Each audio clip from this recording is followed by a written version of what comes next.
Hey there, Minnesota Twins fans. Thanks for joining us tonight for we're excited. First of all, happy opening day eve. As we always talk about, baseball's opening day should be a national holiday, right? I mean, I'm taking some time off. Are you? Tonight, we're going to just kind of walk through some Twins topics and kind of preview this season. And to do that, let's bring in a co-host for tonight's show.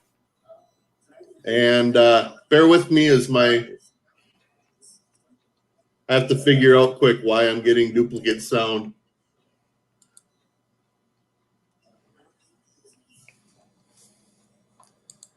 Sorry, everybody.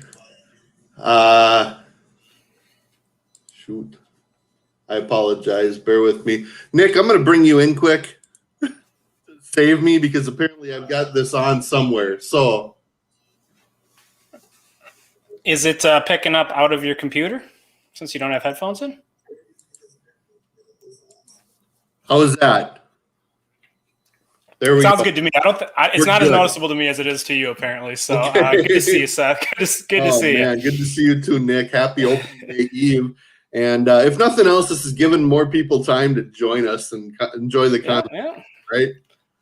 Yeah, come on in, share your comments, and let's celebrate the arrival of hopefully a semi-normal. I mean, we're getting started in the beginning of April, right? So that's a lot more normal already. It's a lot more normal. It'll be good instead of starting in August. And so generally, what are your thoughts on opening day, Nick? Are you one of those guys like me that takes the day off, or do you play it a little bit more cool than that? I usually haven't taken the day off. You know, maybe I'll work from home and kind of watch the game while I'm working, half working. But tomorrow I did take the day off. This one feels pretty special after all that we've been through. So I'm going to get up and just be ready to watch the game, be counting down the minutes.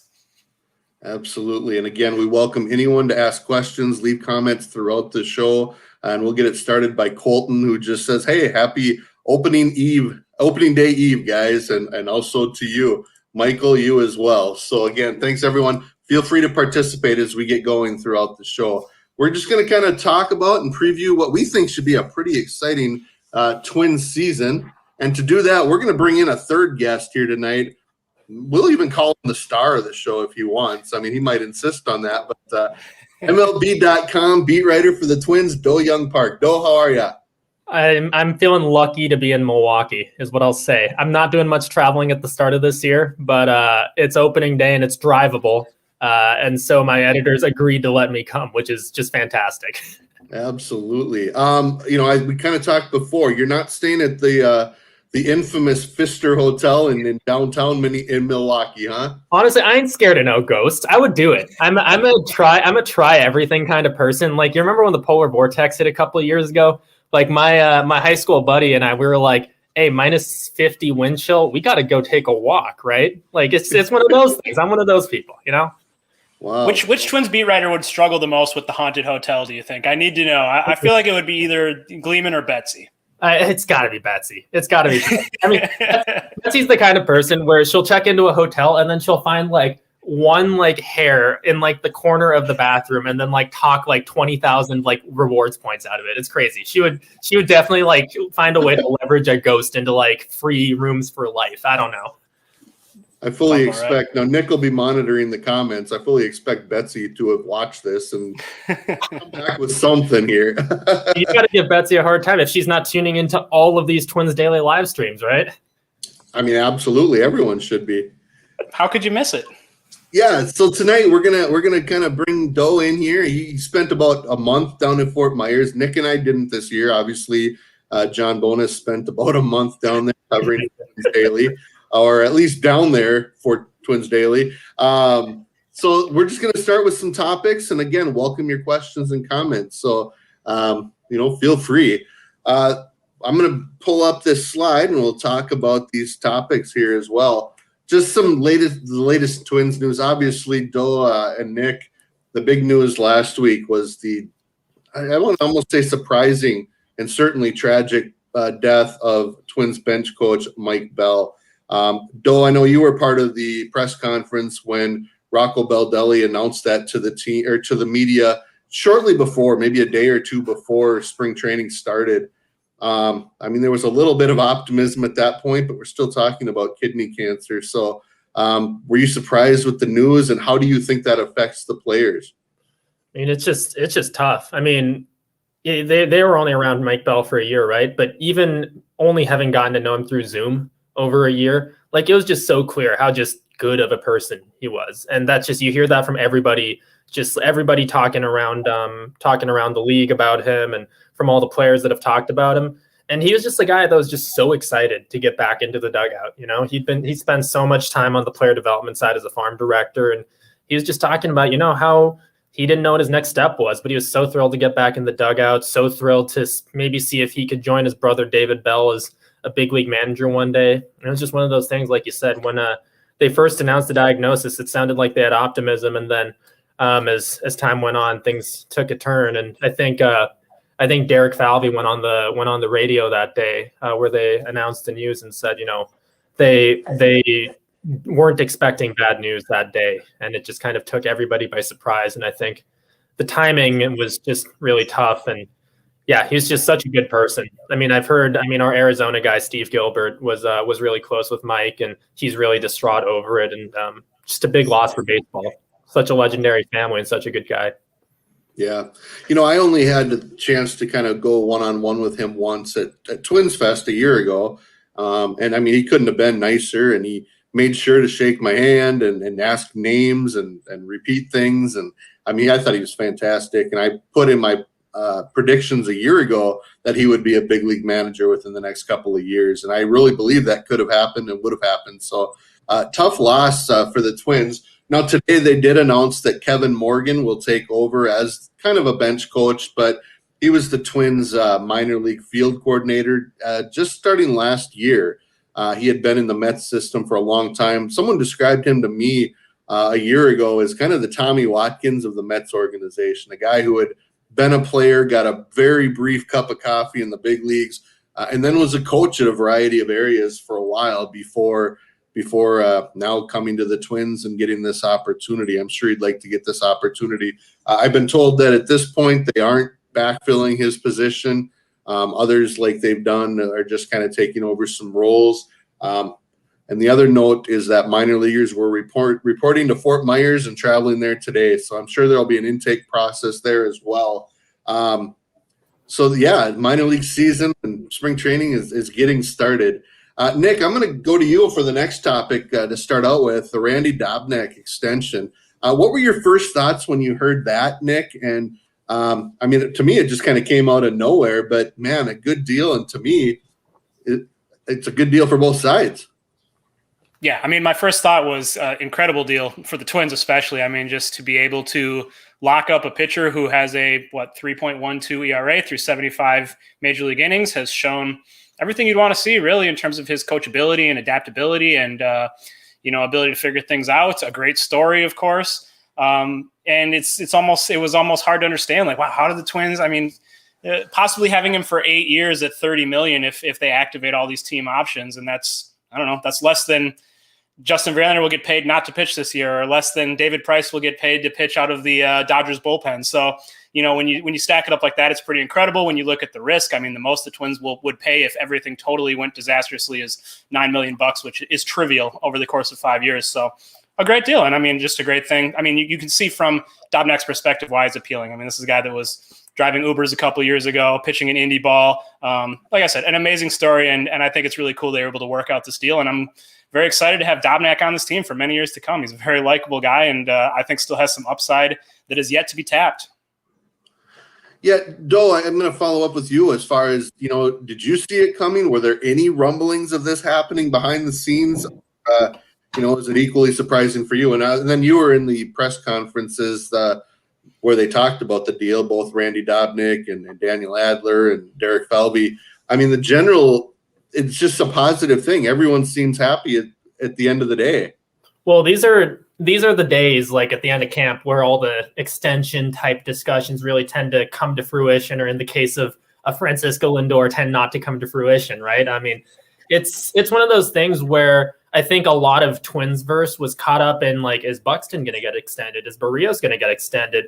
That you don't realize that there's other candidates, especially, for a guy like Dobnak, who's kind of in his pre-arb years. I think it did take a lot of people by surprise, especially because, and this is something that came up in that presser too.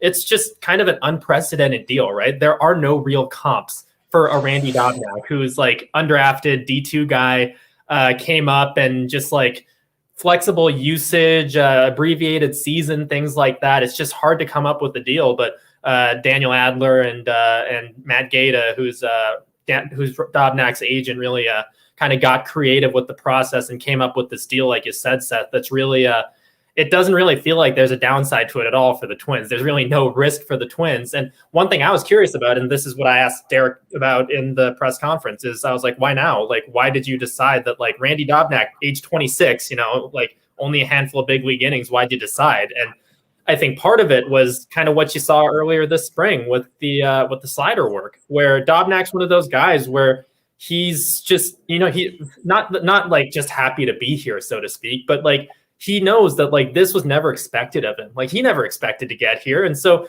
he's going to be like the ultimately coachable guy, right? Like he's seeking out all these things, he's seen how the Twins have made him better over the last few years. And he's just like, guys, listen, like if you want to help me make my slider better, like you want me to change my grip, sure, I'll go throw it in the next game. And he's a guy that both has results, commands the ball well. I mean, he's pretty unflappable, does whatever, really is fine with doing whatever Rocco and Derek and Thad need of him, like any given season. Like this year, just he pitched his butt off in spring training, happy to pitch as the long reliever or swingman out of the bullpen to start the season anyways. And so they see how coachable he's been, and they say there's still additional growth potential they see there. And based on the track record and what they've done from an undrafted guy who couldn't, even find a foothold in a major independent league to where he is now, you got to figure that there's continued growth that they see there. And I think it's a big ringing endorsement. I mean, he's clearly got the stuff, and I think this is definitely like a coachability and growth sort of extension.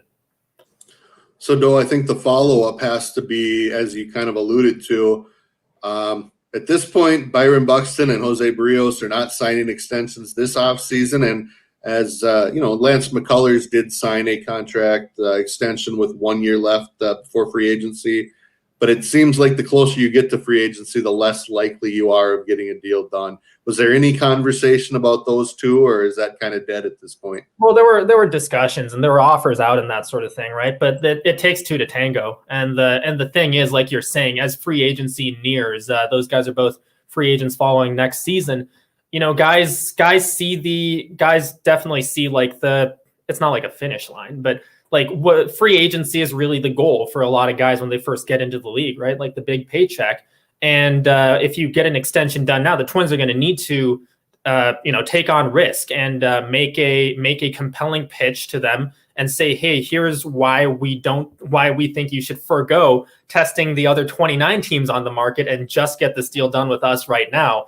And there's risk in that for the team, especially with a guy like Buxton, where how do you evaluate a guy like that, right? Like you saw the like MVP caliber upside when he's healthy last year with the like 550 slugging percentage, and everybody knows what he can do on defense. But at the same time, like you just haven't seen that over a full season except for like once in his career. And so say like you're the player side, say you're the agent, then you're saying, well, listen, you want to get Buxton paid for the MVP upside. But if you're the Twins, you're saying, well, listen, like the upside has only shown up like one season and in flashes of others. And so it was always going to be tough to, I think, find a middle ground in both of those cases. And I think that's kind of what we're seeing right now. There's always discussions. I mean, they're guys that they would love to have locked down, but I think in those two cases in particular, just kind of tough to find a middle ground there.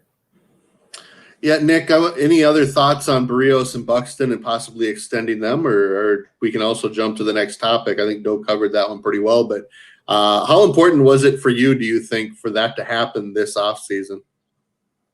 I mean, I didn't expect it. We talked about it kind of at length a few episodes ago. We had Matt Trueblood on, and he went through sort of the specifics of what a deal might look like and trying to find precedents. And in both cases, as you mentioned, it's just not it's not a stage where a lot of players are striking long-term extensions. They're getting close to free agency. And, it's a very different story with a guy like Dobnak, who the Twins have a lot more leverage. He's not even guaranteed to be in the majors right now. I think Buxton and Berrios are looking at that free agent date, and they're seeing the opportunity to cash in at least to some extent. So I think they're probably just going to play it out with both those guys at this point. Absolutely. And of course, we are going to celebrate what should be a very exciting season for the Twins, but got to talk about some of these other things too. And Nick, one of those topics is the Nationals had a positive COVID test, and there was likely some contact tracing to be done. So they're going to have to make some moves. Just kind of a reminder that that's still there. You know, I mean, there wasn't much in spring training, very few positive tests, but it's still there. What are your thoughts on the whole COVID situation as it relates to Major League Baseball as the season starts on time? I trust them to handle it. I mean, I think they did a really good job last year. There was a scare early in the season, a couple maybe, you know, Marlins and Cardinals and stuff.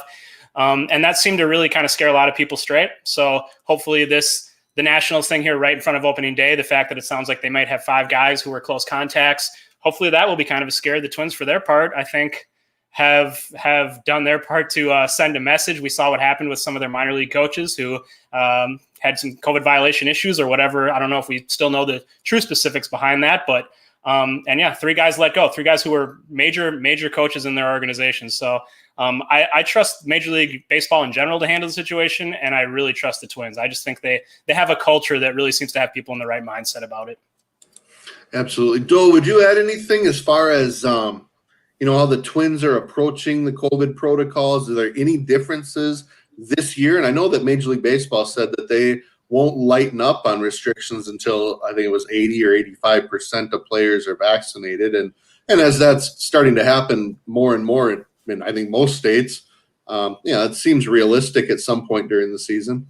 Yeah, 85% I think is the number there. I mean, you said, I think the Twins, there's definitely a message there when you let go of a couple key coordinators like that, right? And even today, something close to home where the Brewers had a false positive test, and so I don't think they ended up taking their workout time after the Twins did at Miller Park, American Family Field, whatever, because of that like false positive test that could have hit our opening day close to home as well. So I think, you know, even as the vaccine gets distributed and things like that, there are all these scares that pop up. And you know, players were as frustrated last season by all the protocols and by the shortened season and by the pandemic as everybody else, right? And they want this to stop. I mean, they want this to stop, and the way to stop is to adhere to these protocols and to get. That's how you get things back to normal. Adhere to protocols, and you see some of the teams around the league. I can't remember which teams in particular, but I think I saw like 2 or 3 teams on Twitter like dump themselves back at home for like a mass vaccination of their team before they headed to opening day. And I think as the days go on, you're going to I think teams are working through those protocols, and that's probably something you'll start to see as we get back to normal. I mean, now Minnesota, if you're 16 plus, you can get your vaccine. So it feels like the finish line is near, at least as far as getting all the players ready and loosening protocols. Can't speak for the stands and the fans and the capacity or anything like that. But as far as the team bubble goes, it's looking like things are trending in the right direction for sure. And as you mentioned that, again, a reminder to Twins fans, Target Field will be open for up to 10,000 fans next week. I believe next Thursday for their home openers. So hopefully a lot of you will be able to get there then or soon after. And maybe, like you said, it'll loosen up a little bit more. Before we jump in, the next topic is going to be the Twins roster. And we've got that up here for you. They announced that just the other day. But I want to remind people, whether you're watching live on Twins Daily Facebook, Twitter, Periscope, YouTube, feel free to send us questions, comments. And as we talk about some of those topics here and later, as we look a little deeper at some of the positions, just feel free to leave questions and comments. We'll try to get to as many of those as we can.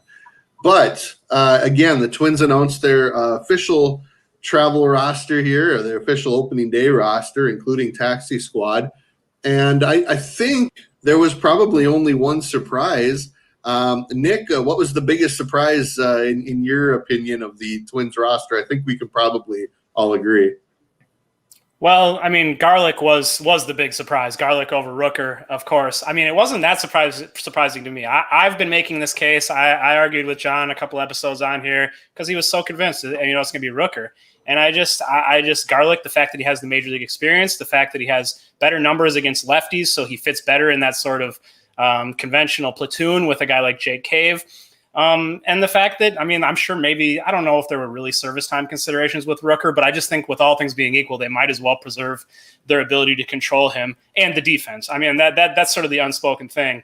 And I think you just don't see Rocco really criticize even subtly someone's defense the way he kind of did with Rooker. I mean, it's pretty clear that they don't really see him as an adequate defender, especially in what they're trying to do this year, which is put a great defensive team on the field. That's clearly sort of their priority. So I wonder how hard it's going to be for Rooker to get any kind of regular time in left, or if his future really is at first base or DH. That's going to be interesting to see. But I think Cave and Garlick is a perfectly solid platoon until they're ready to make a move with someone like Kirilloff in left field. And I'm intrigued to see them play together. Yeah, see, I tend to agree that I think it's not a bad platoon situation. I think one of the questions we all have is that we don't want to make too much of spring training stats, but Kyle Garlick is on the 40-man roster, and he played great. He led the team in home runs and seemed to be productive whenever he played, whether it was coming in late in the games or starting. Doe, do you think this is going to be a topic? We hear a lot of people saying, well, does this mean the Twins are done with Rooker? And I mean, to me, there's still plenty of opportunity for him to play within this organization. So what are your thoughts? And like Nick said, it was clear he doesn't always talk negatively about things, and he wasn't real subtle about Rooker's defense. Well, he was not subtle in the way that Rocco Baldelli is not subtle, right? I think whenever you ask about defense in particular, Rocco, like he says all the coach speak, and he like compliments his guys. But I think what really was really like a eyebrow raise for a lot of us in the Zoom room was when I think he called Rooker a playable major league outfielder, and we were all just like, oh, okay, yeah, the defense is bad, and that honestly does track with I've talked with Scout who's been around the Twins fair amount in spring trainings past, and he's like, listen, I mean, like, Rooker's not good in the outfield. He's not even good at first base. Like, he's going to be DH only in a few years, and it's just one Scout. But I mean, the way that the Twins have been talking about the outfield play, like you said, there's clearly work in the outfield to be done. I thought it was going to be Rooker, but it's funny because I feel like Twins territory thought it was going to be Rooker too, because I wrote like a notebook that was like, hey, Kyle Garlick is having a good spring and could break camp with the team one day. And the amount of like flack I took on Twitter for that was just like, why would they like grab a 29-year-old waiver wire guy and play him over Rooker? And like you guys are saying, it makes sense in the platoon right now, especially in the early goings where everybody is healthy, which is something that you can never really assume with the Twins. I think part of that is you got to find Luis Arraez at bats. I think I don't ever know. I think that in this healthy state, I'm not sure that there was ever like a huge possibility for a non-Alex Kirilloff, like full-time outfielder in left field, just because you got to like, in order to get Luis Arraez is like 450, 500 at bats for the season. You've got to get him time in left field. So Nick, you said it was like, they like the Garlick against lefties, and they've really liked Garlick all spring, by the way, since the start. Since they tried to pick him up on waivers twice. Like, he was the second time they tried to pick him up on waivers was when they got him, because I think like Atlanta had precedence over them the first time. And they were saying toward the end of camp, like, we thought he was going to be good against lefties, but he's hitting the crap out of everybody this spring. So they were really happy with Kyle Garlick. They really liked the bat. And I think it's going to be a Garlick Arraez Cave platoon for however that's going to work, especially since there's more at bats to be had against righties anyways. I think 3 righties this series for Milwaukee. But I think you said it earlier too. Rooker, I think, is and they said this, and I think Rocco kind of alluded to this too. I think he's like he'll come up and he'll play left field if he's up, but I don't think they're going to bring him up to play left field. Like, for example, like, he'd be the next up, but like, I don't know that they want him out there. But like, for example, if Nelson Cruz needs time off, or like Sano goes down or something like that, I think like first base DH, like, yeah, he's going to be the next guy up. Well, that broaches a good question, I think. Michael asks, Luis Arraez starting in left field tomorrow. I've been saying for weeks that I think Luis Arraez will be playing in left field and batting leadoff on opening day. Is that the vibe you're getting, Doe? I don't know that's the vibe I'm getting, but I think that if I were a betting man, and I cannot bet because I'm employed by the league, but if I were a hypothetical betting man, that would be what I would think. I think Luis Arraez is in left field hitting leadoff tomorrow. I agree. Seth, you think so? Because he's a starter, right? I mean, he is. You almost want to give him some sort of credit for accepting the role that he's taken. Yeah, and he was an opening day starter last year. He's got opening day ability. I mean, I don't know that you're going to hurt Jake Cave's feelings all that much by saying, hey, listen, like, Luis Arraez is a core part of this team. Like, he was an opening day starter last year. We love the bat. I mean, Cave's going to be a big part of this team. Also, Woodruff is a very tough right-handed pitcher. I mean, just all things being equal, you want Arias in against him taking those good at-bats, especially in the leadoff spot, I think. Here's another question from Greg, because I think, Doe, you can add some insight on this, because most of us, I have not really seen Garlick play defense much. Greg says Cave is plus defense in left field. I think that's accurate. He's a good defensive corner outfielder. Is Garlick in the same category? What's been your impression of Garlick's defense down in spring training? I don't think he's a plus defender. I mean, he's just going to be one of those, like, he's just like, right-handed power bat corner outfielder, just acceptable. I think Rocco said it earlier in spring too. He's just like, one thing we're surprised by, he actually moves around pretty well out there in left field. Like, I don't think they ever expected him to be a good defender, but no, that's why I saw a lot of I've been smashing down a lot of Jake Cave hate on Twitter over the last month. Cave is a good defender. That's why he's on this roster. Like, you can't just carry a bunch of dudes with bats and no gloves. Like, you gotta have a Jake Cave type out there to back up center field. Yeah, he's definitely a pretty good, pretty strong fourth outfielder, no question about that. Let's jump back to the roster decisions, and we'll start with Dole on this one. Again, the 40-man roster wins, and Caleb Thielbar missed the first half of spring training with, I believe, a lower back strain. Cody Stashak was on the 40-man roster, and he pitched pretty well. Derek Law, Brandon Waddell, both not on the 40-man roster, both completely dominant, both very much slider heavy in that Matt Whistler, Wes Johnson mold. Was there any surprise that those two didn't make it, or was it simply a case of the 40-man roster at this point is what's going to win out? So I think of the group, Law definitely had the best spring by far, and I think the stuff is good. But I never really thought of him as a candidate for the opening day. He stuck around till the end, but I thought he was always going to have the toughest path. Because he's out of options. And so if you bring him on at the start of the season, you better be darn sure that he's going to stick. Because if for whatever reason you have a roster squeeze and you got to send Derek Law down, and you're not going to be sending like Alcala or like Stashak down. Like if for whatever reason, like Derek Law has to go down, you're going to lose him off waivers to somebody. So I thought like Law makes more sense as like a mid-season guy. If like you have a longer term injury to one of your guys, that's where he's going to fill in. I thought Waddell had a shot. I actually thought going in that we were going to see Waddell on the roster because I thought there was a 40-man spot to play with Edouard Colina. Because when we were asking Rocco about Colina at the end of camp, I was like, is he going to – I was like, I wasn't going to ask him, like, are you going to put him on the 60-day IL? But I was like, is this something that you think he's going to ramp up soon for? And Rocco's answer was just like, not really. So I thought there was maybe some wiggle room there. So I didn't really consider the 40-man thing as much when I was thinking about that roster battle toward the end of camp. But what Rocco said is true. I mean, Caleb Thielbar is a guy, they liked him last year. They brought him up, and he had a 2.25 ERA, like 22 strikeouts, 6 walks, something like that in 20 innings. Like he's shown that he can do it. He's got decent numbers, both righty and lefty. And I mean, they were never going to be uncomfortable putting Caleb Thielbar on the roster, especially after he came back from that back thing.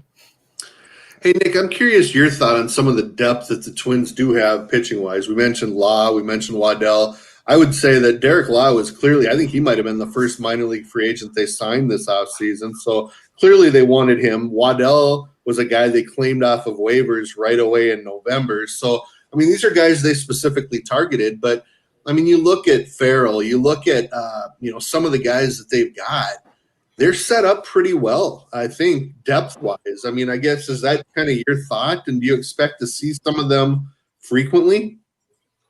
Oh, yeah. I mean, that's why you're confident in the bullpen, right? Is because of the depth. It was really impressive how they're able to bring in some of these guys and sort of shuffle them through waivers and get them off the 40-man roster, but keep them in the organization. And I think it's just hugely valuable to have the number of sort of intriguing pitchers with characteristics that the Twins clearly targeted. And how can you not trust them to do that at this point with the number of times they have managed to successfully find something they can unlock with a relief pitcher? And they're just sitting, Sean Anderson, Ian Hamilton, Ian Jabot. These guys are all Derek Law. They're all going to be sitting there ready in AAA. They're all guys with major league experience. So I think they're in a great situation. Obviously, there is reason to be a little concerned or nervous about the top end of the bullpen, just the guys that are there, because some of the question marks. And I think the big question is how long is it going to take them to find the guys that they trust? Because that is going to be a process, and it might be kind of a trial and error early in the season. You're mute, Seth. All right, that's only once so far this show. Doe, I want to just touch base with you on the taxi squad, and it kind of relates. But, Brandon Waddell's in there as the left-handed pitcher. They have JT Riddle as the backup infield option. Rooker is probably the first base corner outfield option. Obviously, Tomas Talis as the backup catching option. But Luke Farrell over Derek Law kind of surprised me, and I don't want to make too big a deal out of it. Maybe it's just nothing, but I was surprised that with Law lasting longer than Farrell. And Farrell pitched great too. Am I reading too much into that at all? Is there anything to that, do you think? I'm actually reading into it the other way, and I haven't talked to anybody in the organization about this, but I suspect both Farrell and Law are out of options. So like I was saying earlier, I think if Law is a guy you want to have stick around on your roster, he's going to need to be a guy you bring up like mid-season when you have if and when you do have a reliever go down for a longer period of time, because he can't be a short-term fill-in, because if the moment his term on the active roster ends, he has to be exposed to waivers, and based on what you saw this spring, you're probably going to lose him.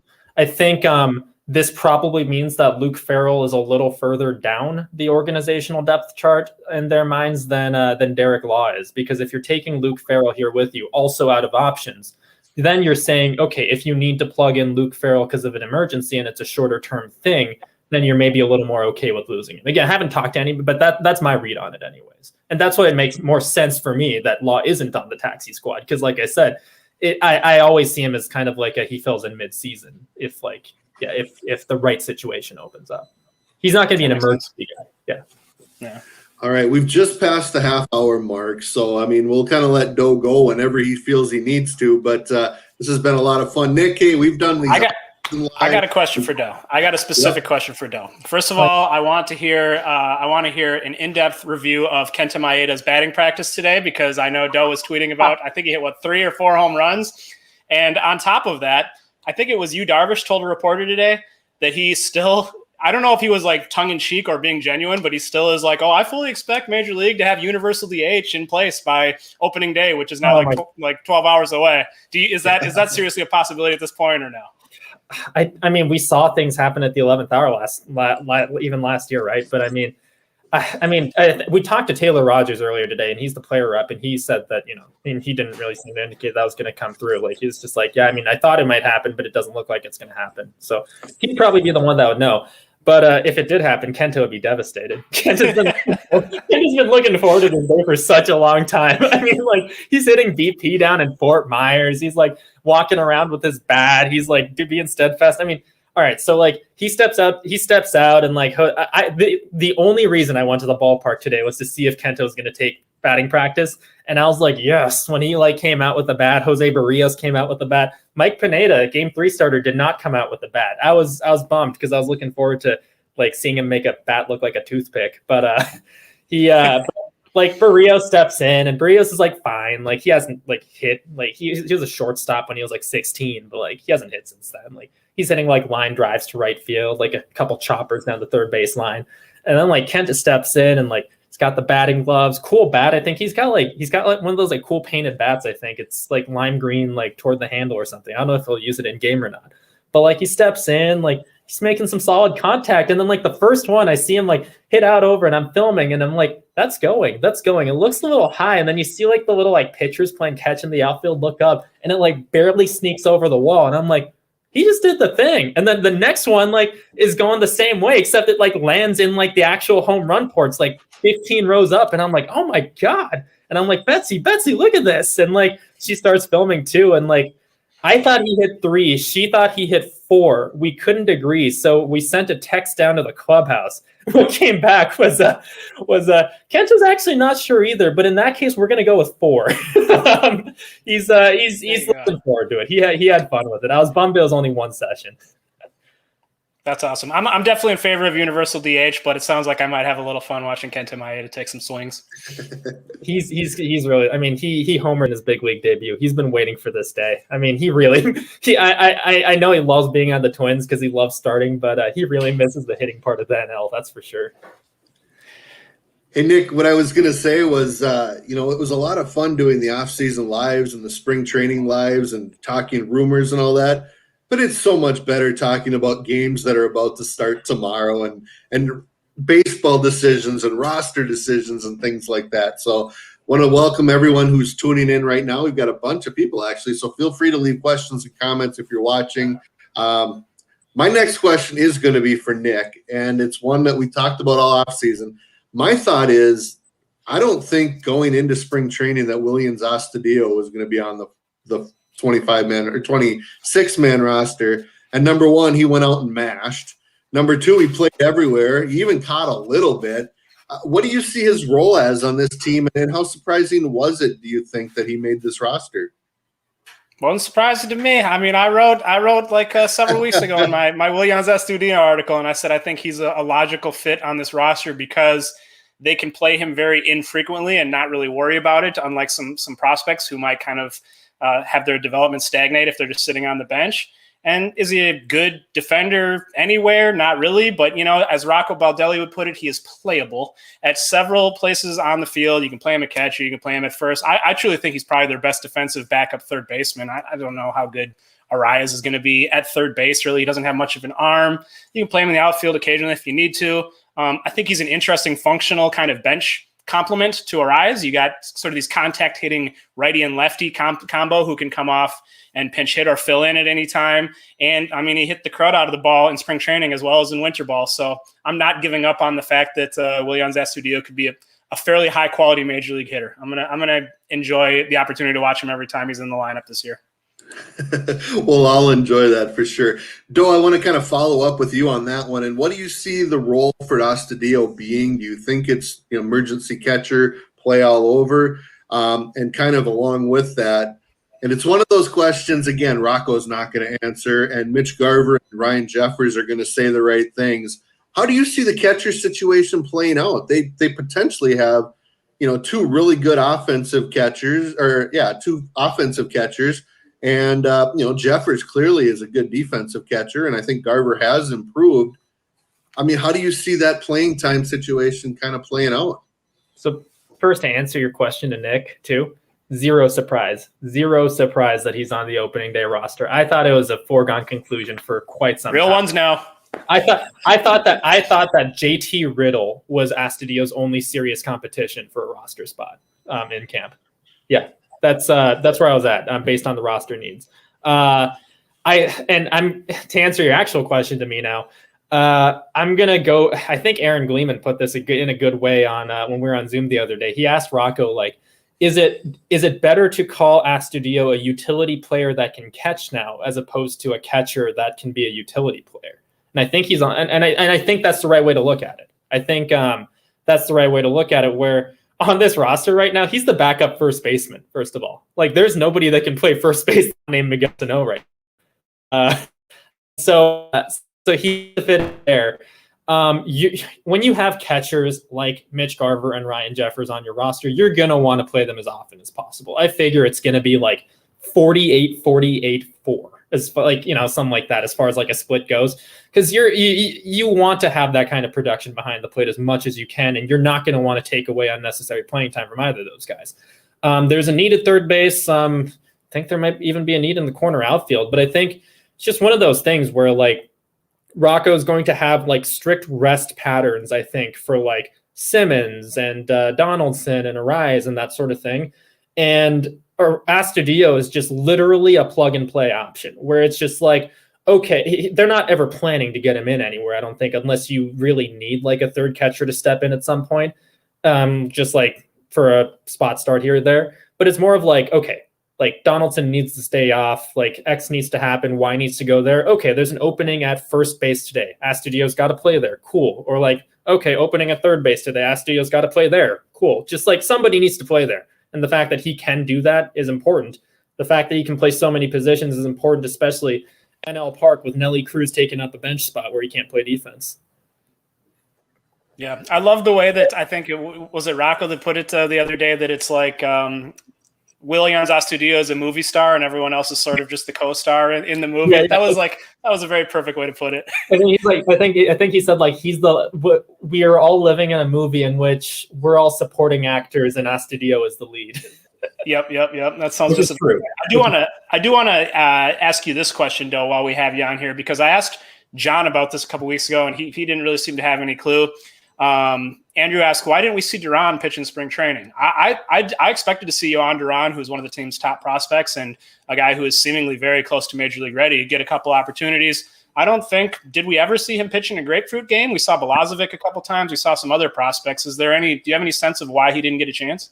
I think we saw Balazovic once. I think it's the same reason as why we only saw Balazovic once, and we never saw Bailey Ober at all. I think Griffin Jacks got a spot start there, and I think Charlie Barnes made a spot. But I think it's like you've got your group of, at the start of camp, 8 starters that you needed to stretch out, whole bunch of relievers, like you said, a whole bunch of depth guys. And in addition to that, you also have extra starters that need to stretch out for their AAA season and kind of, develop that routine. And, they have to ramp up for their season too, right? So they're not going to be able to do that if Jay Happ's got to get his 3 innings in, and then Taylor Rogers has to go today, and then Alec Colme has got to go today. And then you're not going to really ramp up by just throwing a random 7th or 8th inning here or there when the big league club needs you as roster depth. I think, especially with all the guys in camp being healthy, and especially having a 6, 7, 8 like Dobnak, Thorpe, and Smeltzer, I just don't think there were reps. They needed to get all those guys. Like I said, the AAA season's, I guess, starting late, but they want to get them ramped up too, especially since a guy like Duran's on the 40-man. What if they need him and that sort of thing? Yeah. So you gotta get those guys ready, and it would be cool. It would have been cool to see them, but they were getting working on the backfields. I'd say so. No concerns detected on your part around Duran. No, I don't think so. No. It's also not unusual, and I think Colina is a situation where that is why it's not unusual. Those are all guys: Ober, Chalmers, Balazovic, Duran. They're all on the 40-man, and if they get hurt during spring training, they're on the major league roster and getting service time and that stuff. So it's not unusual, and I think Griffin Jacks, you mentioned, Charlie Barnes, they were non-roster invites. Matt Cantorino and Josh Winder, I think those guys were on the depth camp chart, and we saw a lot of them. I'll add this, though. I mean, you got to see them up close. Both are pretty impressive, eh? Yeah, I like those guys a lot, man. Cantorino, I mean, especially Cantorino when he hit the alt side in September last year. Oh man, they're really fast tracking this guy, and then he shows up and he starts throwing gas, and it's yeah. I think Falvey was saying Falvey was telling me they have big league stuff or close to it right now, and it's just kind of they just got to get consistent with it. It's kind of where Alcala, a less developed version of where Alcala was last year, for example, where he's got crazy stuff, but he's just got to be able to make that stuff show up every day and every inning. And so you see Cantorino blow some guys away, and then you saw him, I think, give up a hit, couple walks. I think Winder the same thing. You just got to get to the point where you got your A game every day. That's how you become a big leaguer. Last question for you, Doe, and then we'll let you go enjoy the evening in Milwaukee and get yourself all prepared and amped up. Get your for opening day, all that good stuff. Last question for you. We'll ask Nick later, and we'll discuss this later on as we go. And again, thank you for joining us. But in your mind, are the Twins still the favorite to three-peat, and what do they need to do to hold off the White Sox? And a kind of side follow-up is Cleveland, and is Cleveland still in the mix? And did Kansas City do enough? I don't think we're too worried about Detroit. No. Even with old friends Robbie Grossman and Wilson Ramos in the mix in Detroit, man, I don't know. I like Detroit. Oh, don't forget Akil Baddoo, your dude, Seth Akil. Yeah. You're gonna make him cry. Come on. I know. Well, at least you get to watch him in the big league, Seth. Come on. That's true. I know. Between losing Akil Baddoo and Tyler Wells, it's been a rough Rule 5 year for me. You love to see him get the chance, though. You love absolutely, especially Baddoo, where the Twins are 20 deep in outfilders. Yeah, I think they're the favorite. I think you have to. I thought this before the Eloy injury too, and the Eloy injury is a big deal for Chicago. But even before that, I thought that. I think Chicago's roster, when healthy, has the higher upside, but I also just really buy into the Derek and Thad roster building philosophy of like, even if you don't have like star power, if you get like, I don't know, like 26-man roster, like if you have like 30 like good-ish to like great guys, that's, I think, can be a winning combination in a 162, especially as you spread from 60 to 162 in terms of your games. I think the depth is really the way to go, and the Twins are still like good. Like it's not like they're trotting out scrubs out there. They parted ways with big pieces. Like they're like roughly the same, if not better, pretty much everywhere than they were last year. And I mean, you see like White Sox, one big injury right now, they're already in a bad spot. Like Eloy Jimenez, that's one guy. And all of a sudden, like, I mean, Andrew Vaughn is like, okay, this guy might have to play left field right now. And it's just like, where do you go from there, guys? So yeah, I mean, I'm never going to count Cleveland out, but that offense is going to be bad. It's just bad. And I agree. I think that the Eloy Jimenez really illustrated for me the difference between the Twins and the White Sox. And I think why I think they're ahead of the game, because I think the Twins can weather injuries or even a couple of poor performances a little bit better with their depth. Kind of along those lines, old friend Zach Granite just signed yesterday with the White Sox. Did you really? I told him I wish him well. I've always liked Zach a lot. I said I wish you well, except when you're playing against the Twins. So, but again, it kind of speaks to Adam Engel is starting the year on the injured list, and I think that's where the Twins' depth will come through. But again, Joe, I know Nick and I both want to just say thank you. It's been a lot of fun. As I told you beforehand, I told you on Twin Spotlight, I always tell the guys maybe 20, 25 minutes, and ends up being 40. And yeah, here you are at 46 minutes, and I really appreciate it. It's been a lot of fun getting your perspective. That's my fault. I ramble, and I like you guys. So it's always my pleasure, guys. Come on. We like you. Yeah. Thanks so much, Del. All right, I'll see you guys on the Twitterverse. All right, thanks again. Appreciate it. All right, Nick. I should have brought this up. I kind of forgot this slide was here, but it's Tim Anderson talking about how they have the best team, and it seems like every quote unquote expert is saying the White Sox are the team to beat. You hear a lot of people putting them in the World Series. I don't know what I'm missing. I get it. They have a lot of talent. I fully understand that. But what are your thoughts on this Twins White Sox battle or rivalry? I think it's becoming a true rivalry. Yeah, no, I mean, well, first of all, this quote that we have on the screen here from a couple weeks ago, or I guess over a month ago now, from start of spring training from White Sox shortstop Tim Anderson. He said of the Twins, we're way more athletic than them. That's just true facts. But at the end of the day, we know we've got to go out there and prove it, which is kind of a weird. I mean, you can be more athletic and worse, right? Like if you're not better at hitting and you're not a better team. So they might be more athletic, I guess. The Twins are kind of relying on Josh Donaldson and Nelson Cruz, who are older guys, maybe not as athletic as some of the young talent on the White Sox. But I mean, you said it, Seth, the loss of Eloy Jimenez and the drop-off that they're going to see in left field as a result of that, it really underscores the difference in depth. And I think that's going to come up time and time again. I think, if you're in a place where you can bet on sports, you should put your money down on the Twins to win the Central, because right now the White Sox, for some reason, as we can see here, are semi-heavily favored, despite the fact that what have they done to deserve that? They had a good offseason. They picked up some good players, but I still think the Twins are absolutely the team to beat. But it's going to be fun. The AL Central is at its most entertaining when it's the Twins and White Sox. I think I have memories going back to Guardian, Ozzie Guillen, and the Piranhas, and these late, races down to the wire in 2008 and 2004. So I'm excited. I think White Sox fans are fun to kind of banter with. So I think it's going to be a blast to watch these teams go at it this year.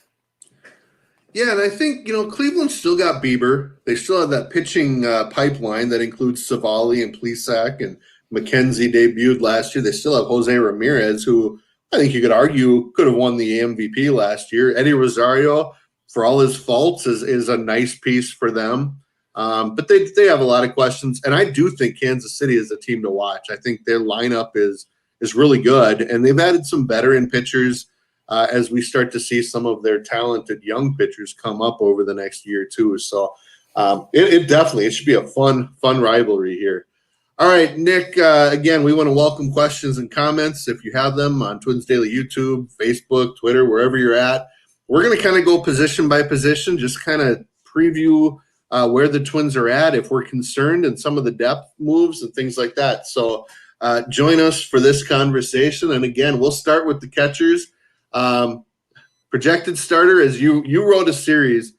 You wrote a series about over the last month, position by position, where the Twins are now, the projected starter, the likely backup, some of the depth, and who the top prospects are. And you've got some of that listed here.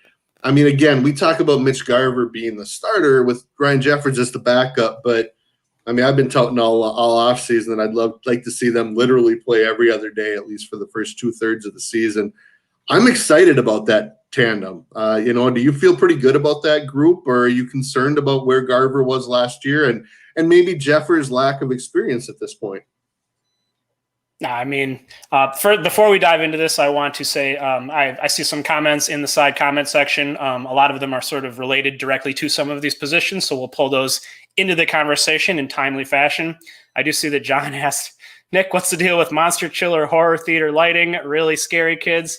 My apartment has difficult lighting, so like if I turn on the overhead light, it's just way too bright and weird. So I go a little darker. I like to keep it creepy.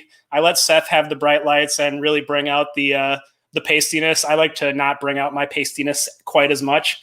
Oh, look at you bringing down the lights a little bit.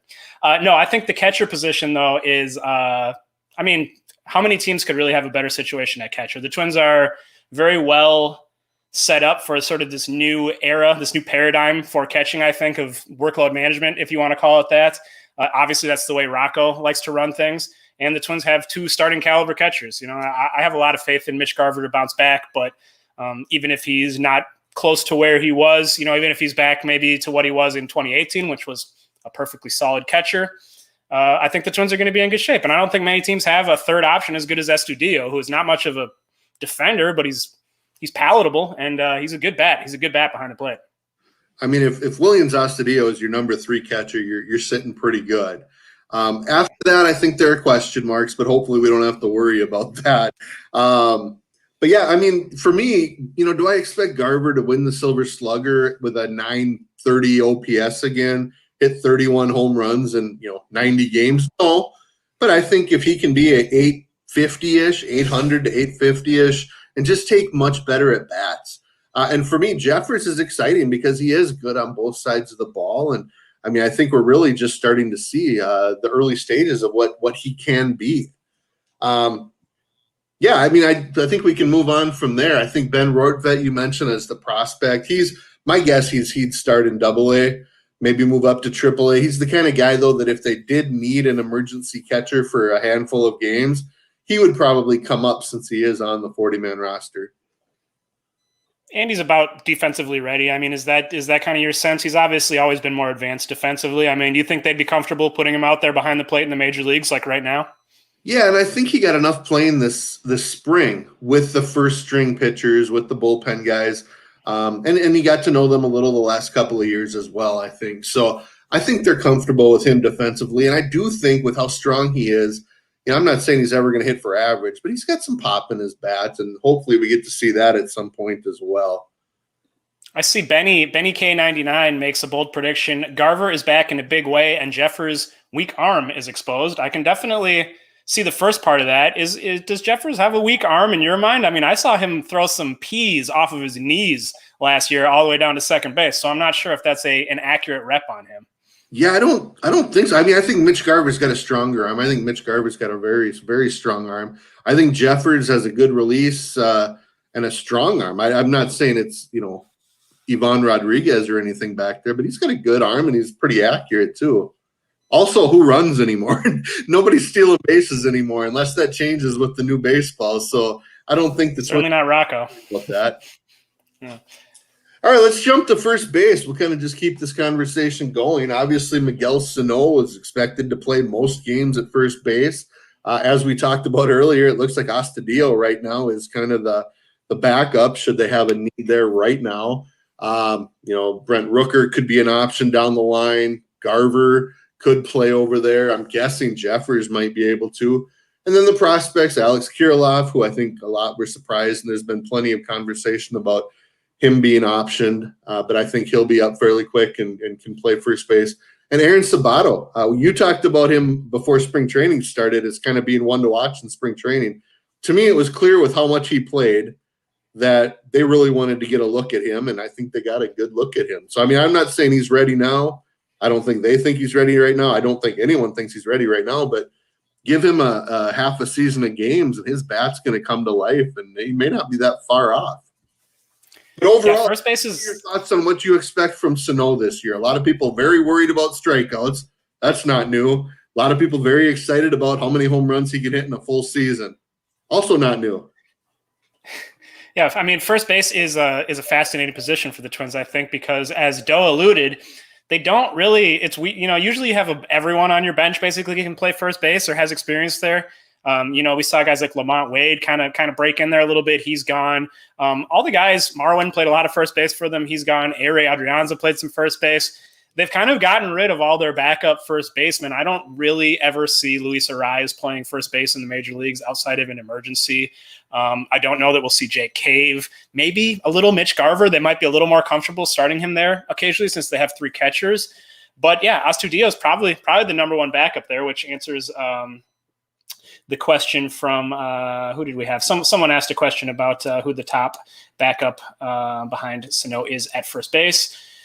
So Sano, there's never been, I mean, it's hard to think of a situation that was more straightforward, right? I mean, when he makes contact, he hits the ball as hard as anyone in the major leagues. He makes contact as infrequently as anyone in the major leagues. So it's like, how far can he make progress on the one end? I mean, if he just lays off some bad pitches and makes contact with a little more frequency, he's going to be, I mean, he's your prototypical first base slugger. He's a guy who can hit 40 home runs with 120 RBIs and be in that MVP conversation easily.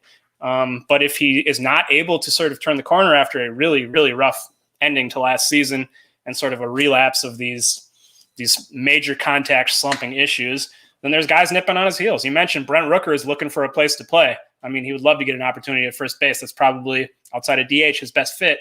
And Alex Kirilloff, I think a lot of us think that's probably going to be his position eventually. So Sano's under contract for this year and next, so he's got a little bit of leash. But I don't know. I mean, it's going to be hard to move on if he has another season where he's like a 270 on base percentage. I'll say that much. So for me, and I've got an article coming out later tonight, I'm going to try to do 21 predictions for the 2021 season. It may end up being like 17 or 18 unless I can come up with a few more good ones. But spoiler alert, if you don't want to hear one of those predictions, actually 2 of those predictions, cover your ears for about the next 10 seconds. 3, 2, 1. All right. I think Miguel Sano is going to set the all-time single-season strikeout record of, I think, 223 by Mark Reynolds. And I also think he's going to lead the team with over 40 home runs this year. So we'll continue to have this debate about how much those home runs are worth when you strike out that much. He is what he is at this point, right? If he stays healthy, those are both very safe bets based on his track record because he strikes out at a rate that is basically unprecedented in Major League history, and he hits home runs not quite at such an extreme rate, but he is definitely a 40 home run guy if he can play. I mean, he hit 33 home runs in 105 games a couple years ago. So, I see that TD is my dogs are Sano's days numbered as a Twin. Does he have any value in a trade market? I mean, right now, I don't think it would make sense to do something like that, but I do think there's a lot of teams that would be intrigued by the power with which he can hit the ball. It really is rare that you can find someone who consistently makes contact as hard as he does. And I don't know. I feel very burned by David Ortiz. I'm very convinced that if Sano leaves, he's going to turn into like a superstar slugger somewhere else. So I'd be nervous at this point. Yeah, I don't think his days are numbered by any means. I mean, like you said, the contract's the next 2 years. There's an option on that he'll either get or he won't get, and he'll kind of make that decision. So, I mean, that's really the timeline. Andrew says Rocco likes to stick with players, but does he bench Sano if he struggles? I guess we really haven't been in a situation like that so far because Sano was very good in Rocco's first year in 2019, and last year was a pretty short season, and he really didn't start slumping until the end of the year. I don't know, Seth, how long do you think? I mean, he's one of the highest paid players on the team this year, and he's a guy who's built up some equity, I think. And he's also a player who has shown that sometimes you just got to let him work through the slump because then he's going to get really, really hot. So what do you think that he'll have a long leash if there's sort of a couple week long struggle, or do you think we'll see Rocco pretty quick to maybe sit him for a few days? Yeah, no, I don't think it'd be a quick leash by any means. Like you said, he needs to work through those situations and then become hot again. You could see a situation where if he struggles for a couple of weeks, maybe he gets 2 days off a week instead of 1 day off a week or something like that. Maybe he gets back-to-back games off. That happened in the minor leagues a couple times. He got 2 or 3 days off and he came back on fire. So, they're not going to give up on him. He's going to strike out a lot, but a lot of power hitters do, and there's more strikeouts in the game now. It'll be interesting to see again how the ball affects pitchers too, as much as it affects hitters. I'll say this much: I don't care if he's striking out as long as he's taking walks. I mean, that is. I look at the walk number for him much more than the strikeout number, because he's going to hit for 250 at best with 200 strikeouts. I mean, that's just how it is. But if he's walking enough to get on base and he's getting those mistake pitches and crushing them, he's going to be a phenomenal offensive player. All right, let's jump to second and third base. At second base, making the move across the second base bag is Jorge Polanco, who will be backed up by Luis Arraez at times. Polanco will also play some short. The depth there is both Nick Gordon and Travis Blankenhorn, and the prospects Jose Miranda somewhat, and then Junior Severino down the line. So, I think a lot of people are excited about the defense that Polanco will bring at second base. I'm not convinced he'll become like a great defensive player at second base, but I do think it'll be better for him. Yeah, I think you're more down on Polanco defensively as a second baseman than I am. I do think he can be a standout there. I think his skill set is much more conducive to playing second base, his arm. And I think, outside of the arm, he's a fluid, athletic, quick defender. So we'll see how long it takes him to sort of acclimate. Obviously, anyone who watched any of the spring training games this year probably saw him make some sort of iffy plays, but it takes a while to get used to it. And now what's really interesting is they've got Polanco, who hasn't played any second base really in several years, playing next to Miguel Sano, who has no real instincts at first base. We saw him just randomly sort of drift over towards second after ground balls last year. So I think the communication between those two and sort of the interplay is going to be very interesting to watch. But Sano will have a lot fewer balls to dig out of the dirt because Polanco's a little closer. So I think that will be a good thing. Obviously we're all looking to see how good Polanco's left-handed swing is. That's going to determine his value. How well did this ankle surgery take? If he can get back to hitting 300 from the left side, he's going to be a rock solid player. Yeah, I think even defensively, the shifting, his ability to have played short and make throws from short, he'll be able to make the throws when the second base side shifts. I mean, I think he'll be fine. I'm not expecting a Gold Glove winner, but like you said, the key for him is that ankle that he's had surgically worked on the last 2 off seasons. If he's healthy, we know he can hit, and he'll hit in the top of the order. If not, there's definitely some concerns there. And, will Arraez get more playing time? I think that's some of the big question is, again, how Arraez gets used. But Polanco's ability to hit for some pop, a lot of doubles, even some home runs here and there. To me, he's a key player for this upcoming season. And speaking of that, Josh Donaldson just needs to play. If he plays, he's going to be good. I think we all know that. He's a good defensive third baseman. He, obviously can hit. He's won an MVP. But, that's always going to be the concern, kind of like Buxton in center. Every time he makes a play, you kind of wonder if he's okay. Every time Josh Donaldson runs out a ground ball, I'm going to be like seeing if he's hobbling or anything. Again, Luis Arraez, probably the backup third baseman, although as you mentioned earlier, Astudillo might be getting some time there as well. Blankenhorn's an option. And then Jose Miranda, I think, is the guy that probably started AA this year and maybe an option toward the end of the year. So jumping into Donaldson, what are you kind of hoping and expecting from him in 2021? Well, we all hope he can do exactly what he did in 2019, right? Which is he bounced back from a season that was basically totally wiped out by calf issues, and he played 155 games, and he was extremely productive for the Braves. Just a tremendous asset. So hopefully that exact same thing or some variation of that can happen. I would say I'm pretty optimistic about Donaldson this year. It's easy to be nervous about the calf issue, and like you mentioned, just every time I watched him run down the line in spring training to run out a ground ball, it was, you're kind of clenching your teeth.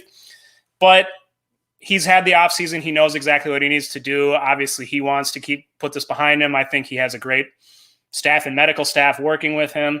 I think he'll bounce back in a big way. He's my pick to be the team MVP. I think Cruz is going to drop off a little bit, and I think that Donaldson will sort of step into that veteran leader, superstar sort of face of the franchise mode this year and take that forward.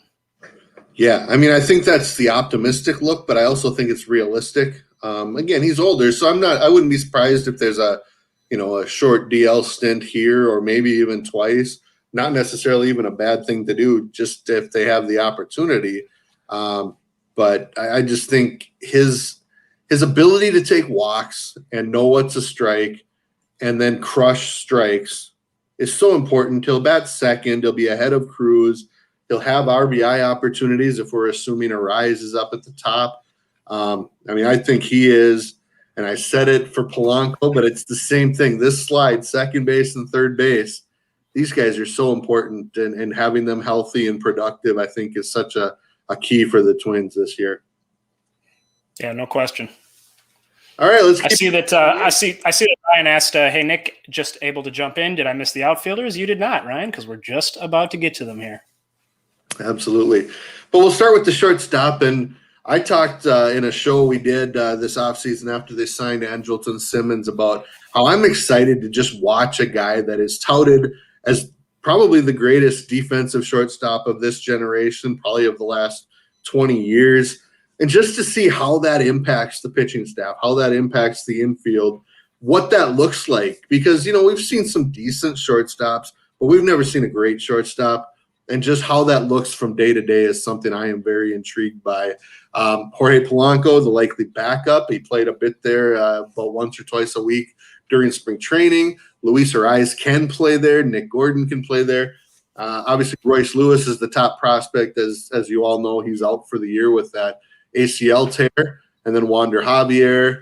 And, of course, those, if you weren't aware, old friend Jermaine Palacios is back as well in the Twins organization. He signed a minor league deal. If you remember, they traded him to Tampa for Jake Odorizzi a few years back. But Palacios – Terrible trade. Jeez, yeah. What were they thinking? So, you were touting Simmons as a guy the Twins should go get all offseason, even before we realized or thought that they might be looking for a shortstop. So, how do you feel about that decision now that, the season's about to start? I'm extremely excited, obviously. I just geek out on watching amazing shortstop defense. It's very aesthetically pleasing to me to watch a guy who can range to his right out into shallow left field and make an off-balance throw on a line to first base and get out a fast runner. It almost defies belief. And Andrelton Simmons, that's like his specialty. He does that routinely. We'll see. The big storyline, I think, with him is that his defensive metrics, which were – I don't even think elite does it justice. Like, his defensive metrics were like historically great. There's been very few major league players that have ever put up these kinds of numbers. Up until last year, they really dropped off a cliff last year. And he turned, he's past 30 now. He's had multiple ankle surgeries in a row. And I think it says something that a player who is, the league knows how good he is defensively and how important it is to have a great defensive shortstop. He didn't draw the same kind of interest in free agency, obviously, as Semien or Gregorius, who got bigger deals. So there's some amount of skepticism around the league. I think there's not much risk because he's on a one-year deal, and if things kind of fizzle out, Matthew Trueblood wrote a good article recently in which he said there is some system that kind of projects the likelihood of injury, and Andrelton Simmons, along with Byron Buxton, is top of that list on the Twins. So we should probably expect to be without him for some periods of time, but when the fallback is that you're going back to Jorge Polanco at short and Arias at second, which was, the arrangement on a 103-win team a couple years ago, that's not the worst thing in the world. I love having Simmons as a wild card. I'm really excited to watch him play defense, and I think just his presence and the way it moves guys around fundamentally just really improves this team in a significant way.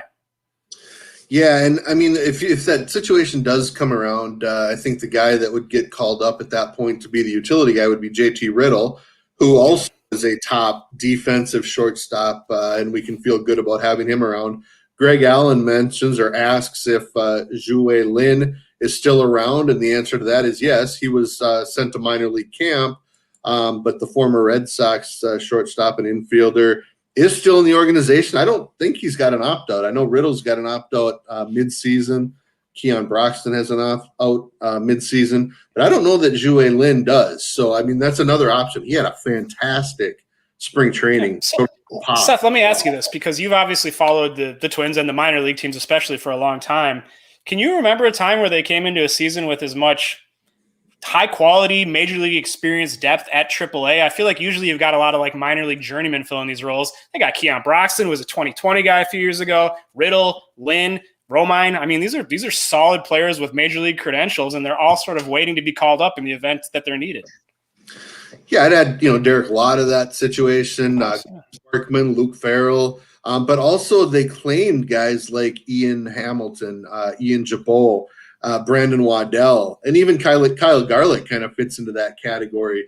And I think that's one thing that's been great about this front office. They're not afraid to make those moves on the fringes of the roster, at the fringe of the 40-man and at the fringe of the 26-man roster. So I think that's exciting. But yeah, I don't remember necessarily having this many big names, this many former major leaguers. I mean, Juan Minaya is a guy who was pretty decent for the White Sox for a few years. And he got called up once last year and didn't pitch and got sent down right away. So, I mean, even Andrew Albers, probably not an exciting signing, but you're talking about a guy that's been absolutely fantastic in Korea the last 3 years. And if he comes in as your 11th starting pitcher that you need this year, number one, that probably tells you where the season's at. But number two, who's got a better 11th or 12th starting pitcher in their system than Andrew Albers? So, yeah, I'm excited about the depth that they have. Lynn is good. You mentioned Romine. I don't think we've heard if we know he opted out of his contract here a week ago, but there was some possibility and still some rumbling that he could re-sign with the team. So, yeah, I mean, another guy that's been in the big leagues a long time. So overall, I feel really good about the defense in the infield. I guess especially other than maybe first base, but they could be very good. You've got to rise, and I think you've got some depth. So I feel good about the infield. Nick, let's jump to the outfield, and we'll start with left field, where we're not going to see the projected starter from when your series ran, and that was Alex Kirilloff. Brent Rooker is also not there. We're going to see a platoon probably of Luis Arraez, Jake Cave, and Kyle Garlick in some format. I know we talked about that earlier in the show, so I don't know that we need to dive into it. But, again, I think Jake Cave is pretty good. He wasn't good last year, but the 2 years before that, he put up 800 OPSs, which for a fourth outfielder is really good. Not a great defensive center fielder. He's pretty good in the corners. So I think he'll be fine. And Kyle Garlick, you know what? He had a good spring, and maybe you just play the hot hand until, Kirilloff is more ready. Kirilloff certainly did not go out and win the job this spring. So in general, your thoughts on the left field position? I'm good with it. I mean, we talked earlier. I think that Garlick and Cave is a perfectly solid platoon to bring into the season. And if, either of those guys aren't getting it done, they have no shortage of options. I mean, Kirilloff will be ready to come up basically any time. Rooker, I think, can fill in there. I see HD, the TV man, says Jake Cave is actually awful. I don't know if that's fair. As long as they play him against right-handed pitchers for the most part and keep him in left field, not in center, I think he'll be an asset. He's a good fielder in the corners. He can hit righties. But yeah, obviously everyone's keeping the seat warm for Kirilloff here. And the question really comes down to, as Jason asks, when is Kirilloff called up? Hard to say. I mean, it's going to depend on a lot of circumstances. Where would you sort of set the over-under? I think I would put it somewhere around like late May, early June. Yeah, I put May 15th. First, because it's my daughter's birthday, but it's also Justin Morneau and Brian Dozier's birthday. So it's a good middle of the first month. We all know they like to call up prospects on big birthday days. That's always been a historical trend for the Twins. Yeah, and number one, that puts him past the service time issues, which I don't believe that was the deciding factor. I just think the fact that he's played one competitive game in the last year and a half. Rooker's really only played about 7 competitive games over the last year and a half. It'd be so much better if they could get playing time this first month. And it sounds like they could get some games with like the Cubs and the Brewers for the alternate site people. But, I think really anytime, if there were an injury, I don't think they'd be afraid to go to him. But at the same time, now that Rooker's also in the minors, he could be an option. So I think it depends. If it's a first base need, I think Kirilov's the guy. If it's a left field need, maybe it's Rooker initially, and later it's Kirilov. And, who knows? By the end of the season, it could be Trevor Larnach. Yeah. No, they got, like I said, no shortage of options. And Keon Broxton is maybe a name that should be in this conversation too, because if they don't feel like any of the prospects are ready, or they want them to get a little experience in actual minor league games, which they won't be able to do for the first month, they've got a veteran option who's ready to go there in Keon Broxton. Yeah, and Broxton's that high upside potential minor league signing that, he's had a couple of rough years, but we've seen what he can do, and he is only 30. I moved it here to the center and right field positions, but Broxton played all three outfield positions. I think he played mostly center and right because I think they had enough options that they were trying to figure out in left, but clearly he can play left too. Again, if Buxton goes down, I think it's Keon Broxton's job if Buxton's out for a while. Now, you mentioned Jake Cave, Kepler has played center. Celestino's a guy. He's on the 40-man roster. Again, I think he starts in Double-A, maybe even High-A, because that's where he ended in 2019. He's the kind of guy that, like Polanco several years ago, is on the 40-man. So if they need a guy for a couple of days, he'd be an option. His defense is fantastic.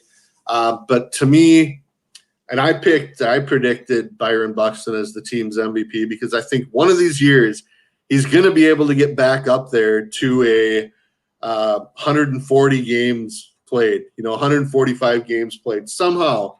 And when he does, I think he's an MVP candidate. He's that important to the team.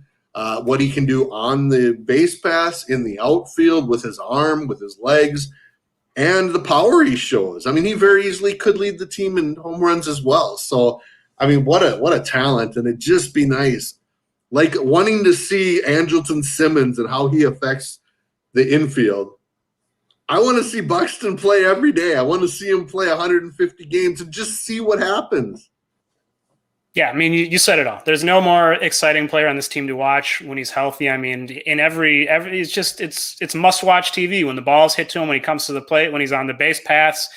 So we're all just crossing our fingers. But unfortunately, I think anything we're getting, if we're getting any kind of significant time from Buxton at this point, it's a bonus. It's really hard to plan around. But I think that the Twins are well positioned for being without him because you got a guy like Kepler who you can slide over, who we'll discuss here in a moment.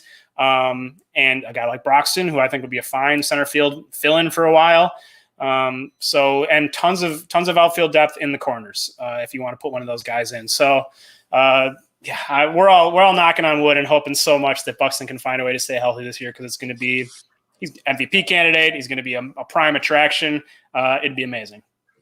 Yeah, and again, at some point he's going to have one of those 150-game seasons. I just really hope it's for the Twins because I'm very curious what that could mean. All right, let's slide over to right field, and it was to call spring training a rough goal for Max Kepler might be an understatement. Now, of course, defensively it was fine, but I think he had 3 hits in like 44 at-bats or something like that. No extra base hits. So, of course, I expect he'll get 4 hits on opening day, including a couple of extra base hits, maybe even a home run. He led off last season with a home run on the first at-bat of the year. I think the first pitch of the year. I think it's a fair question. How do you feel with Max Kepler going into the season with this kind of struggle? Is it something you're worried about? I wouldn't say I'm necessarily concerned about his spring training performance in that, like, oh, wow, now I think he can't hit. But it doesn't – I was concerned about Kepler's bat prior to that and just coming into this season. I think what I wrote in the position analysis series is that he's been basically a good defensive right fielder who hits like a center fielder. His offense is more what you'd expect from a solid center fielder. And it's been that way for most of his career, basically, outside of 2019 when he kind of broke out and had that corner outfield offensive production that you'd more traditionally expect, 36 home runs, 800 plus OPS.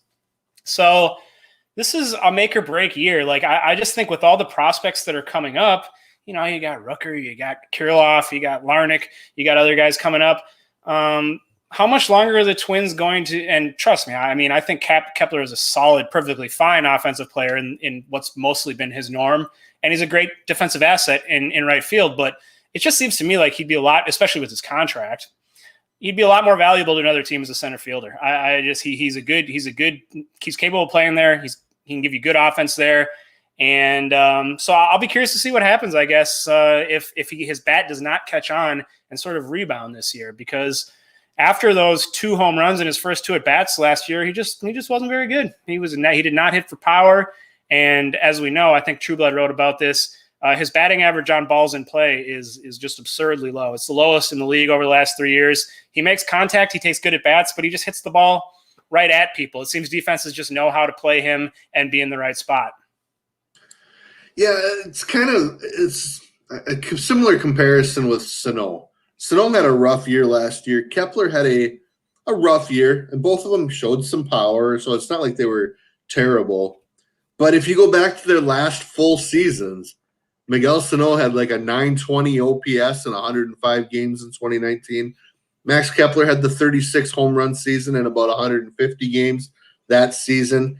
Part of me wants to say that bigger sample is more of what they are, but I don't know. Kepler that year was able to hit lefties, which he hasn't done any other year during his career. So I do think that it is a big year. His contract is nice. I think even if he has a mediocre this year, and they feel Trevor Larnach is ready to take over next year, I think Kepler can become a trade option in the offseason next year. So yeah, I think this is a big year for him in terms of the eyes of the front office. And like you said, defensively, I tend to think he's okay in center field. I think he can be really good in the corners. And for the right team, maybe center is better. I just think he's pretty good defensively. So that's good. But I'm the optimistic one, right? I expect he'll be fine, and I think he'll be okay. To expect him to hit for average at this point, probably not fair. But again, this is his age 28 season. It's Sano's 28 season. It's Buxton's 27 season. It's Berrios' age 27 season. Those are traditionally some of your best years. So hopefully that remains the case for those two. Yeah, I think the biggest value of Kepler is the fact that you can slide him over to center field and have a very good starting center fielder in the event that Buxton goes down. And people should not overlook how valuable that is, because very few teams have a setup like that, especially teams that have as much of an injury risk and a critical player in center field as Buxton. Absolutely. And I do want to go to this question for a comment from Steven that he mentioned, how long before Larnach is up here? And I think that is a good question. A lot this spring was focused on Alex Kirilloff for obvious reasons. He's pretty much ready, and we know he can hit and has potential to have some power. Brent Rooker, obviously his power potential, and those two were part of that left field conversation. But I personally don't think Larnach is far behind. He's maybe a half season of playing time in 2019 behind Kirilloff. Both ended the year in Double-A. And I do think Larnach needs some playing time. I think it's good that he's going to get an opportunity to spend a half a year in Triple-A. But at that point, it's an open thing. And again, it speaks to that quality depth where you've got Kepler, you've got Buxton, but you've got Kirilloff, Rooker, Larnach, and a guy like Celestino. And you still have Broxton and Garlick. Who knows what he'll end up being. So as far as when Larnach could be up, on some teams he could be up right now. On other teams, yeah, like the Twins, he's probably going to have to wait until August. Yep. Yeah, it's an interesting setup. They got a ton of depth, especially in those corner spots. All right, let's and get to that. At DH. DH position. I think the projected starter remains Nelson Cruz. Miguel Sano will probably get some time there. And I feel like maybe it's another position that there could be several guys that eventually get there, including Brent Rooker. So, what are your thoughts on Cruz? You mentioned, we can probably expect some decline one of these years. Yeah, I hope he can keep it up. It's hard to doubt him based on what we've seen over the last 2 seasons. If I'm being realistic, I kind of expect him to take a bit of a step back and be a little more of a all or nothing. I think his swing will slow down a little bit, and he'll still hit some home runs, but I don't think he's going to be the holistically dominant offensive player that we've seen over the past couple of years, where it's like he's hitting over 300, his on-base percentage is over 400. Literally second best hitter in baseball behind Mike Trout. And that's a high standard to stay at, especially when you're turning 41. But the nice thing is that he can still be a very high quality DH while taking a step backwards. I think the Twins will give him a fair amount of time off to keep him fresh, but they got a lot of bats they can plug in there. Basically anyone on their bench you can plug in as a DH, and they're going to be a fine option there. They've all got decent sticks. Sano probably should get some time there. Donaldson should probably get some time there to keep his legs fresh. So it's really hard to envision a scenario where designated hitter is not an asset for the Twins this year. That's kind of my bottom line. Yeah, and I don't think I really have more to add to that. I think we all like it. We like the contract he signed when he signed it. We're glad it's a 1-year deal, and let's hope for the best this one more year. And then next year, maybe Brent Rooker takes over or Miguel Sano or something like that. So let's jump to the pitchers. Hopefully we don't take up too much more of your evenings tonight, but hopefully you're enjoying it. I think it's been a lot of fun here tonight. And again, if you have any questions, probably on the pitching at this point, please feel free to ask those in the comments as well. Starting relief, let's start with the positive. Let's start with that starting rotation. And I know, Nick, earlier recently you asked, whether it was on Twitter or in an article, is this one of the best starting rotations that the Twins have gone into a season with that we can remember? And sure, there's some others that were pretty good, but I really like this starting 5. And if you want to add Dobnak, starting 6. Yeah, I mean, you think back to the years where obviously they had a better top end of the rotation when they had Johan Santana leading it, and they had some really great rotations when they had Johan and Radke, Johan and Liriano, although that kind of came to fruition midseason. But when you're talking about going into a season and depth, and I really think as great as Johan was, he's only pitching every 5 days. You need to fill in the rest of those spots, and the Twins very often had someone like a broken down Joe Mays or Carlos Silva at the back end of the rotation. And then those are just games that are very tough to win. I don't know that they're ever going to be facing situations like that. Like Shoemaker, maybe we'll see if he can rebound, but they've got Dobnak to step in. If he can't, they've got some depth. And I just think they're just very solid 1 through 5, even 1 through 7 or 8. And that's really the number one reason I can just see this team pretty easily rattling off 100 wins. I just think they're going to be trotting out a pretty good starting pitcher every day, much more so than a lot of other teams that are probably quite a bit weaker in the back of the rotation. And let's not dismiss what they have at the top here. Kenta Maeda is the runner-up Cy Young, and Jose Berrios is a tremendous pitcher to have in the number 2 spot. Yeah, and Pineda has at times been the best pitcher that they've had the last couple of years. So if you look at Devin Smeltzer, who right now may or may not even be their 8th starting pitching option. He made some really good starts 2 years ago. And I think Devin Smeltzer, while I think his ceiling is, maybe a number 4, but probably a number 5 starter or a long reliever, and there's no shame in that, he would be starting in several rotations in the big leagues. And for him to be at number 8 is pretty impressive. The other side of that, as we alluded to earlier, and you asked Doe the question, you've got Duran, you've got Balazovic, you've got even guys like Charlie Barnes or Griffin Jacks or Bailey Ober. I mean, there's options there that are legit. And again, I keep going back to what this front office and the technology, the analytics, and Dobnak's curiosity have made him and taken him from undrafted, signed out of a, not even a top independent league, and turn him into a guy that they want to extend and has had success. That just makes me really excited for who those next pitchers will be. Josh Winder wasn't a prospect in 2019. He's suddenly a prospect now. Matt Cantorino is exciting. And that's not even talking about Blaine Enlow and Cole Sands. So, again, the depth in the organization is great. But Maeda was fantastic. Berrios was doing a lot of things last year. There's a lot of reason for excitement. And one thing is, how long will Rocco let them go, especially in terms of numbers of innings after the short season last year, which takes us to maybe certainly our last topic in terms of positions, but maybe the biggest question mark. That has been another area where the Twins and Wes Johnson have succeeded, and that's in the bullpen. There are some questions, as you mentioned. Will Taylor Rogers bounce back? What will Alex Colomé be? How will they split late inning duties? Tyler Duffy's had a quiet, not great, actually pretty bad spring. Does that matter? Can Hansel Robles bounce back? Can Caleb Thielbar stay healthy? Can Jorge Alcala take the next step along with Cody Stashak?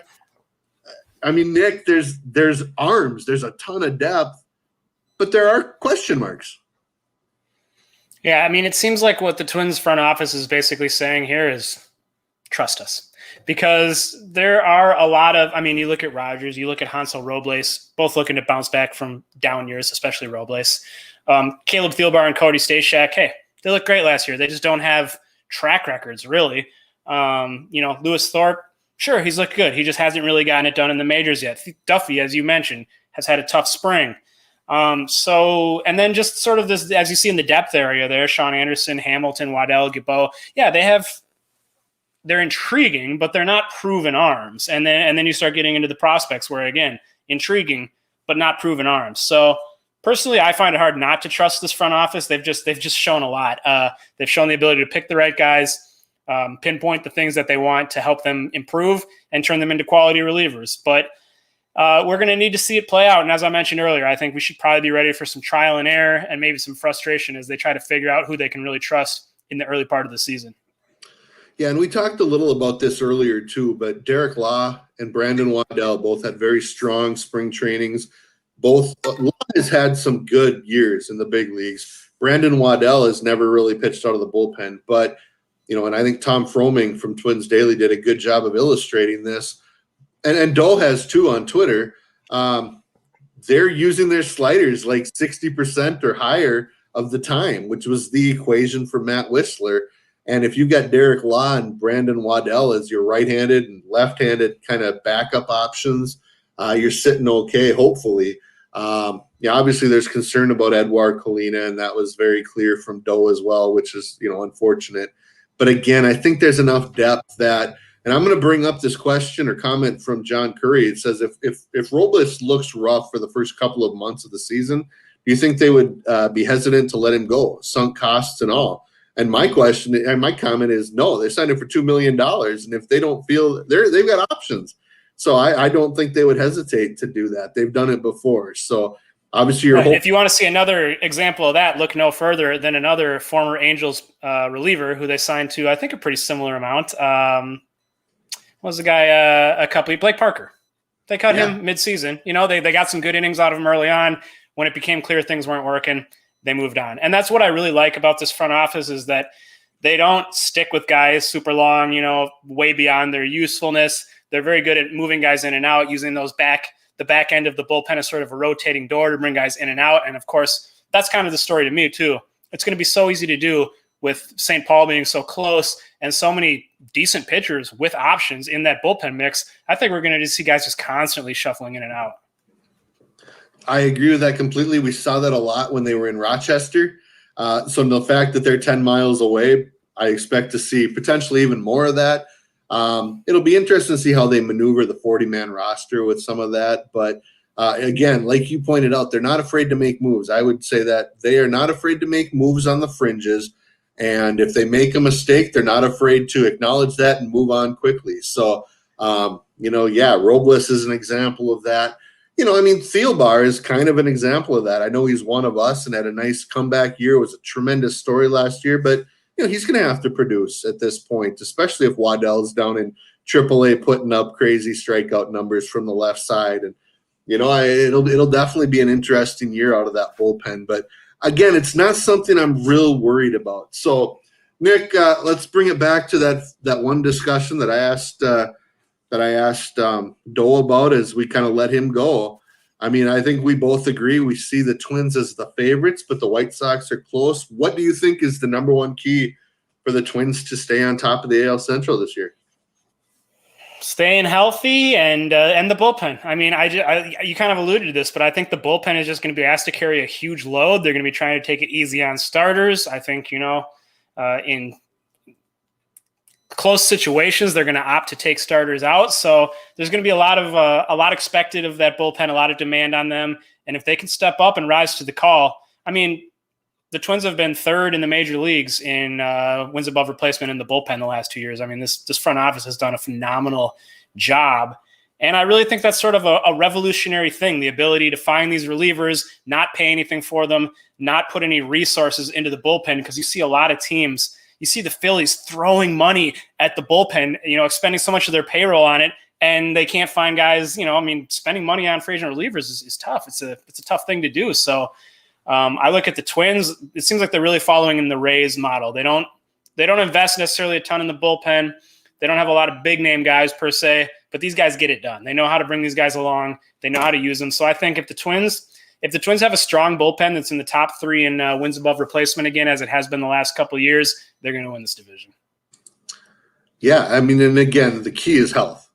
But even if they don't, and some guys struggle, I think they have depth. And to me, that's pretty exciting. So, Nick, any thoughts as we kind of get ready for tomorrow's opening day? No, I'm very excited.